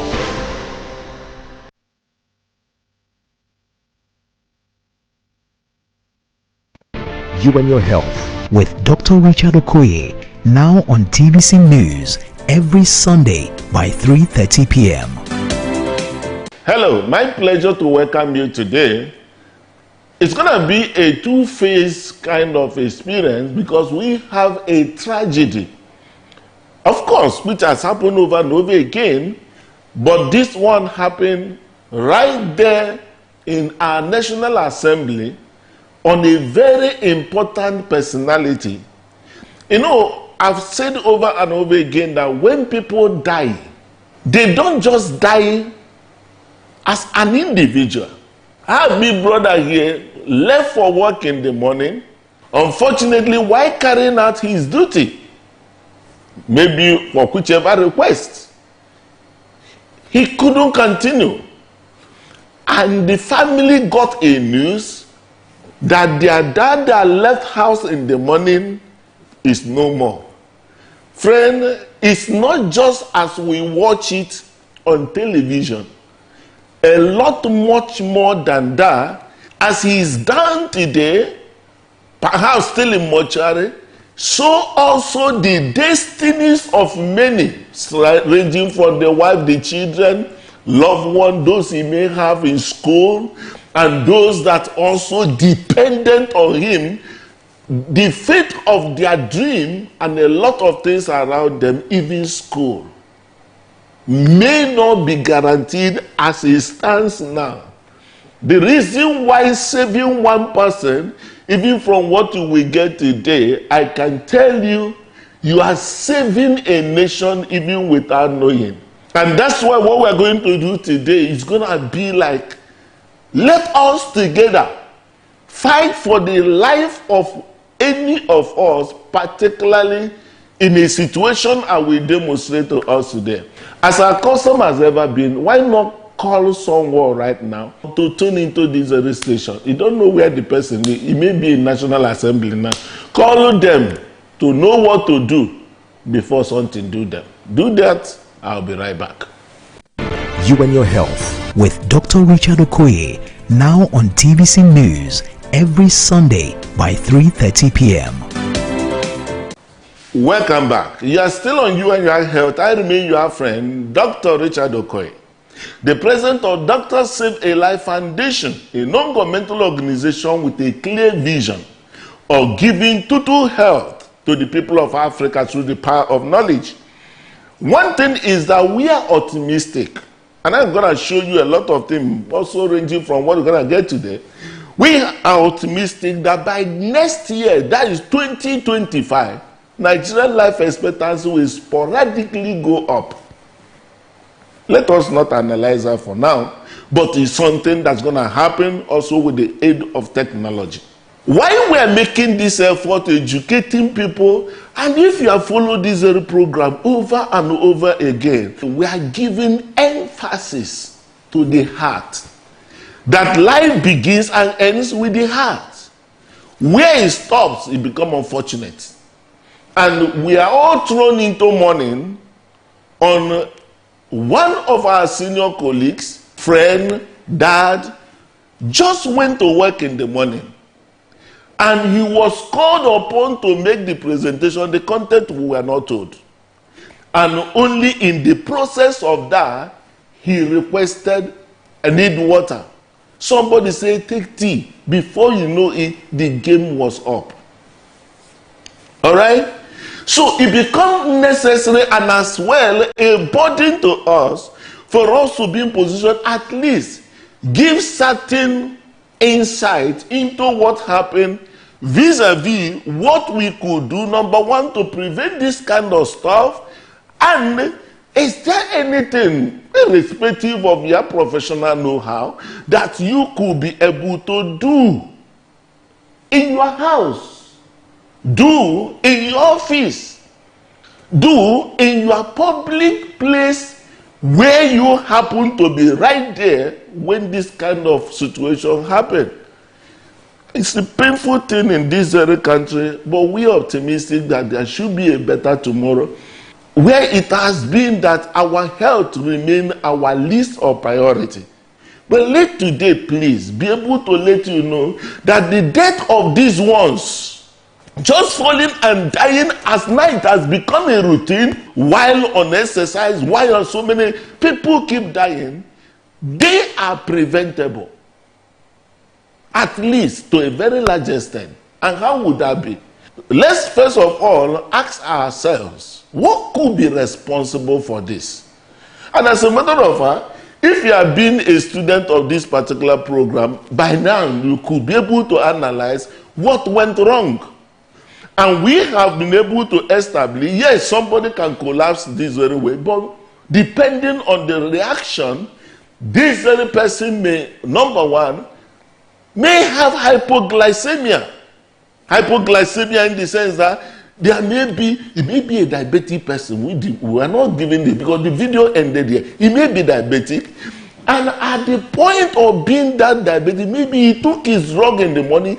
He must have been rushing to come and make this presentation, and lo and behold, he couldn't eat the next one. The brain will be devoid of sugar.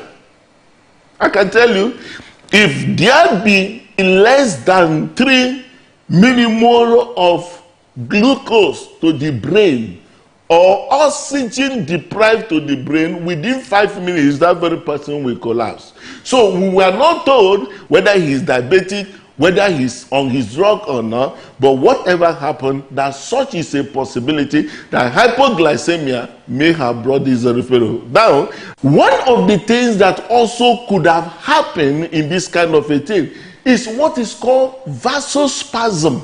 Vasospasm. You can see right now, this vessel had no problem, but suddenly, by reason of release of sudden interleukins, the thing will just squeeze. That person can collapse at that point. That happened when we receive shock, the issue of serious anxiety, danger, and order. And National Assembly, of course, you know, is one place that they will ask you, they ask a lot of questions. Of course, you know, in Nigeria, we have both animal kingdom participating in our finance, where even snake can swallow money. All right? Even monkey can deal with 27 million. You get that? So, in a scenario like this, where you may be asked, can we get the account detail of this monkey or this snake from 2018 to 2024? You need to be in animal kingdom to be able to secure. You need to be in an animal kingdom to secure such a detail. So such thing can come as a shock with bombardment. Maybe if nobody, like in this very case, you know, at this juncture, there should be a bailout. Off the mic. On the mic. If you know on the mic on time, they have a lock. That's why it's a House of Assembly is not